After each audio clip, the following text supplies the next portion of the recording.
Bismillahirrahmanirrahim. Assalamualaikum warahmatullahi wabarakatuh. Waalaikumsalam.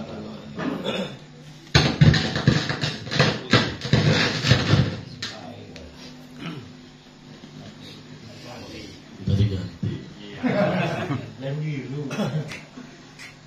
Alhamdulillahirabbil alamin. Allahumma shalli wa sallim wa barik ala sayyidina Muhammadin wa ala alihi wa sahbihi ajmain.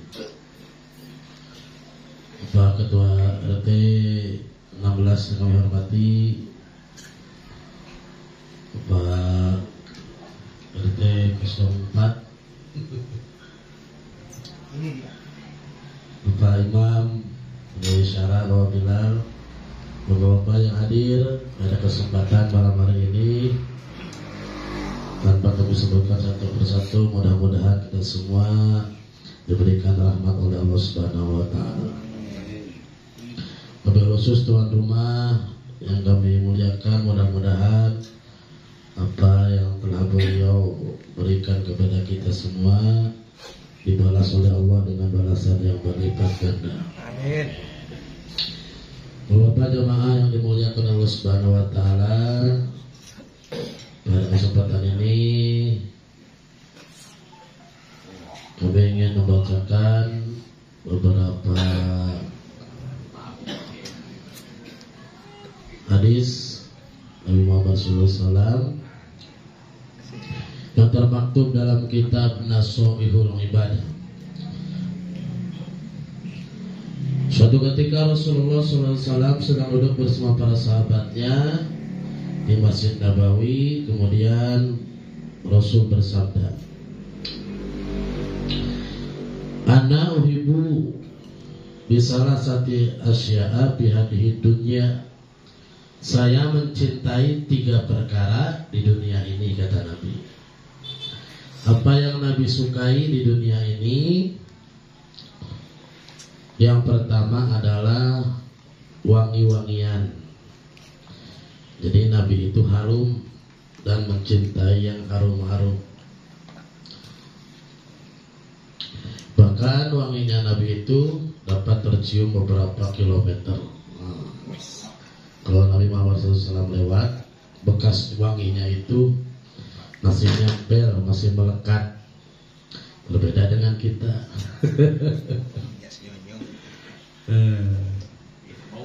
Satu hari gaman ini lain wanginya.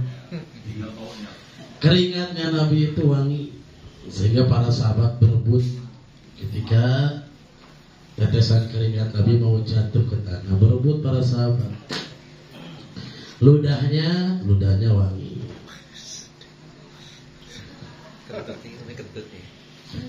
Bahkan para sahabat juga sama, berebut ludahnya Nabi Muhammad SAW. Beda dengan kita ya. Kalau ludah kita, sekali dioles langsung pingsan.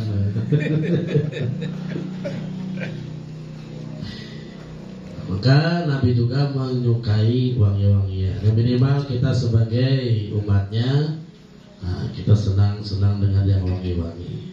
Kita mandi, kita pakai parfum, apalagi mau ke masjid. Jangan ke masjid bau AO, kan nggak cocok. Yang kedua, Nabi Muhammad SAW menyukai wanita.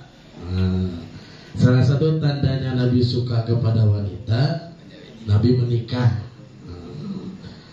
Kalau ada umatnya yang tidak suka dengan wanita, dengan perempuan, itu perlu dipertanyakan. Perlu dipertanyakan ke laki-lakiannya. Nabi manusia seperti kita. Apalagi yang duda alam-alam. Dipertanyakan. Pada umumnya laki-laki itu pasti menyukai wanita. Kalau tidak menyukai wanita, ini perlu diruqyah. Yang ketiga, Nabi Muhammad SAW mencintai sholat. Bahkan dalam satu riwayat dikatakan Nabi Muhammad SAW sholat sampai kakinya bengkak. Padahal sudah ahli surga, dijamin maksum. tidak ada dosanya. Tapi sholat, kalau kita sholatnya banyak, dosanya banyak, sholatnya jarang, sholat sunnahnya. Maka siapa yang mencintai Nabi, maka setidaknya kita juga mencintai sholat. Kata Nabi sallallahu alaihi wasallam, "Man ahya sunnati faqad ahabbani, wa man ahabbani kana ma'i fil jannah." Barang siapa yang melakukan sunnahku, menghidupkan sunnah-sunnahku, maka dia telah mencintaiku. Siapa yang mencintaiku, maka dia bersamaku di dalam surga. Nah, itu di antara 3 hal yang disukai oleh Nabi Muhammad SAW di dunia ini. Kemudian waqala Abu Bakar berkata radhiyallahu ta'ala anhu, dan saya ya Rasulullah, saya juga menyukai 3 perkara dari dunia ini. Yang pertama, kata Abu Bakar, saya suka duduk dekat denganmu ya Rasulullah. Yang kedua, saya suka memandang wajahmu ya Rasulullah. Yang ketiga, saya suka mengeluarkan hartaku untukmu ya Rasulullah. Inilah yang disukai Abu Bakar Siddiq. Makanya kemana-mana selalu mengikuti Nabi Muhammad SAW. Bestinya Abu Bakar, bestinya Nabi Muhammad. Jadi Abu Bakar senang duduk dengan Rasul, senang memandang wajah Rasul. Dan Rasul ini paling ganteng di semuanya, di antara semua para nabi. Tapi yang populer itu Nabi Yusuf, padahal Nabi Muhammad lebih ganteng daripada Nabi Yusuf. Kemudian Sayyidina Umar. Umar juga mau kalah. Saya juga mencintai 3 perkara di dunia ini. Yang pertama, as-sidqu, berkata jujur, berkata benar, tidak suka bohong, apa adanya. Yang kedua, amar ma'ruf, mengajak kepada kebaikan, ngajak sholat, ngajak ngaji, ngajak sholawatan, ngajak gotong royong, pokoknya yang berbuat kebaikan. Yang ketiga, saya suka nahi munkar. Ini tidak tanggung-tanggung dua-duanya. Nahi munkar ini risikonya lumayan. Kalau orang ngajak sholat, ya mari, kalau nggak mau ya nggak apa-apa. Kalau nahi munkar ini risikonya tinggi. Lagi melarang orang mabuk, melarang orang judi, risikonya minimal dibenci. Kemudian Sayyidina Utsman bin Affan juga tidak mau kalah. Beliau mengatakan, saya suka 3 perkara ya Rasulullah di dunia ini. Yang pertama, menebar salam. Dengan berjumpa dengan siapa, ucapkan salam. Ini di antara hal yang paling disukai oleh Utsman bin Affan radhiyallahu taala anhu.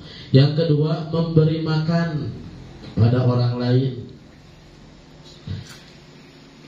Beri makan paling kepada fakir miskin. Yang ketiga, sholat di malam hari di waktu manusia tidur. Ini hal yang paling disukai Sayyidina Utsman bin Affan. Kemudian selanjutnya Sayyidina Ali, tidak mau kalah juga. Saya juga mencintai 3 perkara ya Rasulullah. Yang pertama, memuliakan tamu. Yang kedua, berpuasa di musim panas. Yang ketiga, memukul orang kafir dengan pedang. Menebas. Ini kesukaan Sayyidina Ali. Tapi orang kafirnya orang kafir yang memerang, bukan orang kafir yang baik. Itulah yang disukai oleh Sayyidina Ali radhiyallahu anhu.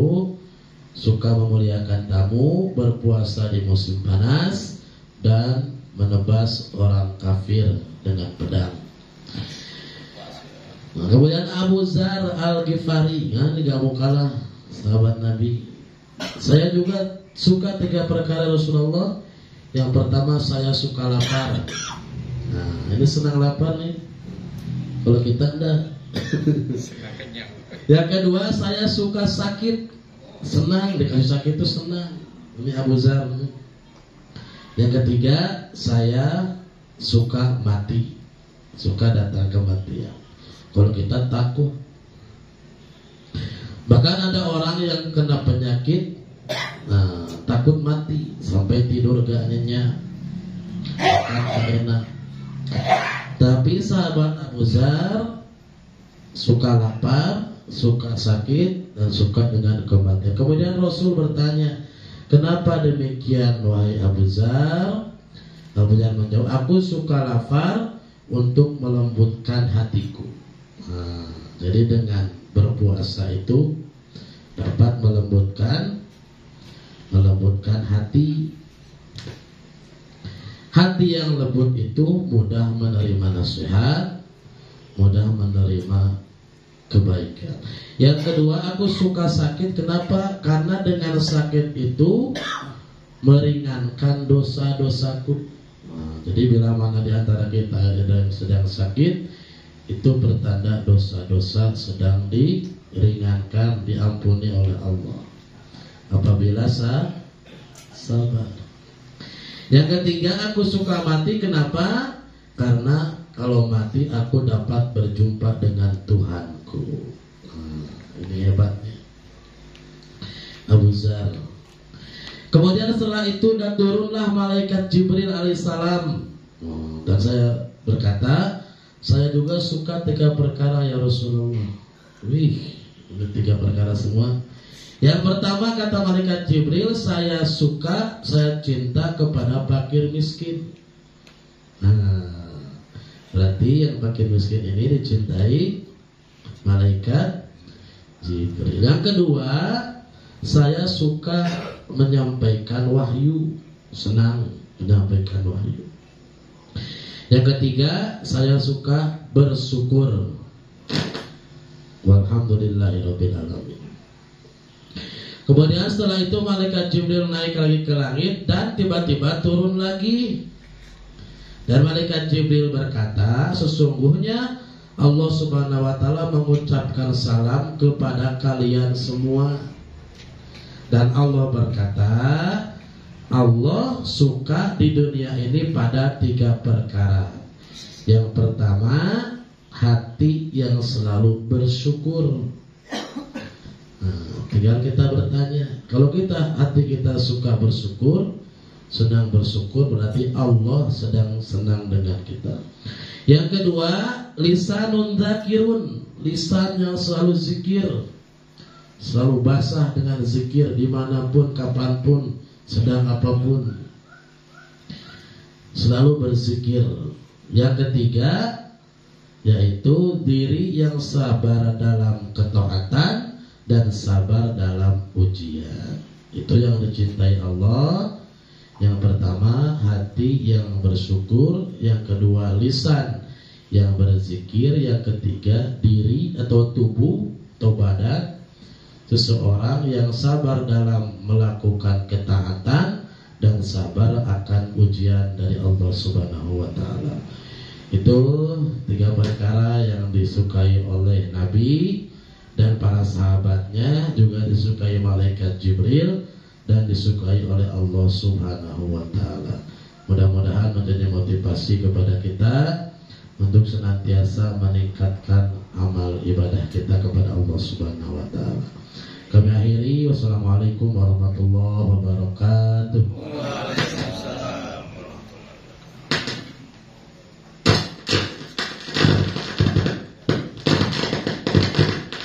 Terima kasih Pak Ustaz yang telah memberikan tausiah singkat kepada kita. Mudah-mudahan sangat bermanfaat bagi kita semua, dan bagi Pak Ustaz mudah-mudahan mendapat pahala hendaknya yang telah menyampaikan apa yang disampaikan. Untuk selanjutnya, sebelum kita tutup acara kita, kami beritahukan kepada Bapak-Bapak anggota Wirid Yasin, Bapak-Bapak yang hadir, 2 minggu yang akan datang di rumah Pak Dede Supriyadi di lorong Dharma Bakti. Jadi mudah-mudahan tidak hadir, selalu diberikan kesehatan dan kita dapat bertemu kembali melaksanakan kegiatan widya 2 minggu yang akan datang.